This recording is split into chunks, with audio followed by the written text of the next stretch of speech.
দমলো আমি দরবারও আল্লাহর দরবারও একটা সজ্জা দেই আগে। আল্লাহু আকবার, আল্লাহু আকবার, আল্লাহু আকবার। 3 ঘন্টা মাত্র 24 ঘন্টায় 30 লক্ষ টাকা সংগ্রহ করে এভাবে আল্লাহর দরবারে শুকরিয়া আদায় করেন মানবতার ফেরিওয়ালা জাফর ভাই।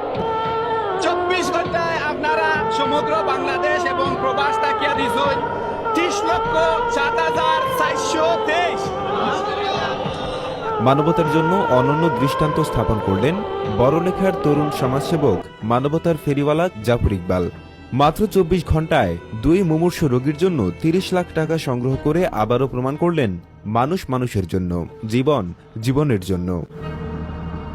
বাংলাদেশ ও প্রবাসের অসংখ্য মানুষের কাছে পরিচিত মুখ জাফর ইকবাল দীর্ঘদিন ধরে অসহায় ও সংকটাপন্ন রোগীদের জন্য সামাজিক যোগাযোগ মাধ্যমে ভিডিও কন্টেন্ট তৈরি করে সাহায্যের হাত বাড়িয়ে দেন।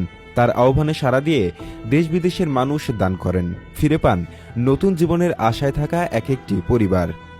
গতকাল 2রা ডিসেম্বর কুলাউড়া উপজেলার বরমচাল আলীনগর গ্রামে এক রোগী এবং গোলাপগঞ্জের ভাদেশ্বর এলাকার আরেক রোগীর জন্য সাহায্যের আবেদন জানানো হয়। তার ফেসবুক পেজ জাফর 803A রোগীর করুণ অবস্থা তুলে ধরে একটি ভিডিও প্রকাশ করে সকলের কাছে এগিয়ে আসার অনুরোধ জানানো হয়।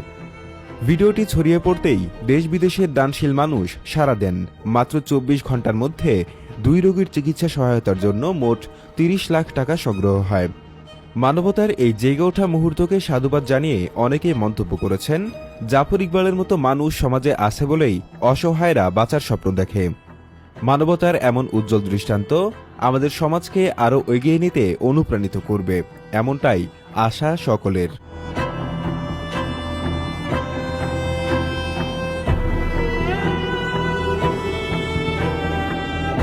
Mohammad Suman, GB television.